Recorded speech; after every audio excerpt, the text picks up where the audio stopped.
नजर नाम से आपको खबर थी। अमेरिका के साबिक सदर डोनाल्ड ट्रंप को दूसरी बार फर्द जुर्म आयद कर दी गई। गैर मुल्की मीडिया रिपोर्ट्स के मुताबिक डोनाल्ड ट्रंप पर नई फर्द जुर्म ओहदे के खत्म होने के बाद खुफिया दस्तावेजात से मुतल्लिक मुबैना लापरवाही पर आयद की गई। वो मंगल के रोज़ मियामी की वफाकी अदालत में पेश होंगे। समाजी राब्ते की वेबसाइट पर अपने बयान में साबिक सदर ट्रंप ने कहा कि उन्हें फर्द जुर्म से मुतल्लिक आगाह किया गया है, ताहम ये मुकदमा अफवाहों पर मुबनी और बेगुनाह है। दूसरी जानिब साबिक सदर ट्रंप को न्यूयॉर्क सिटी में क्रिमिनल केस का भी सामना है। ख्याल रहे कि अमेरिकी तारीख में ये पहला मौका है कि किसी भी मौजूदा या साबिक सदर को क्रिमिनल चार्जेस का सामना है।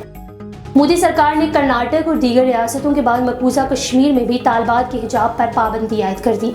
कश्मीर मीडिया सर्विस के मुताबिक नरेंद्र मोदी की फाशिस्ट हुकूमत ने अपने मज़मूम मकासद के हसूल के लिए मकबूजा जम्मू कश्मीर के स्कूलों में हिंदू एजेंडा मुसल्लत किया है। श्रीनगर के इलाके में वाक़े एक स्कूल में तालिबात को दाखिल होने से रोक दिया गया। तालिबात को कहा गया कि अगर हिजाब करके आना है तो स्कूल नहीं मदरसे जाओ। तालिबात के एहतजाज पर स्कूल इंतज़ामिया ने बताया कि उन्हें यह अहकामात एक आला अफसर से मौसूल हुए हैं। तालिबात और उनके वालिदैन के एहतजाज के बावजूद स्कूल इंतज़ामिया ने अपना मौक़िफ़ तब्दील नहीं किया।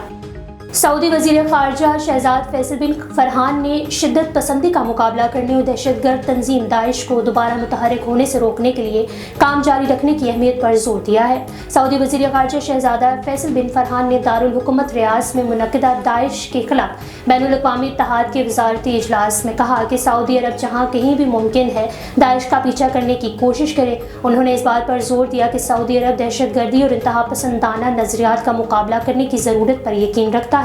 वो दहशतगर्दी की लानत को जड़ों से उखाड़ फेंकने के लिए मजबूत कोशिशें कर रहे हैं।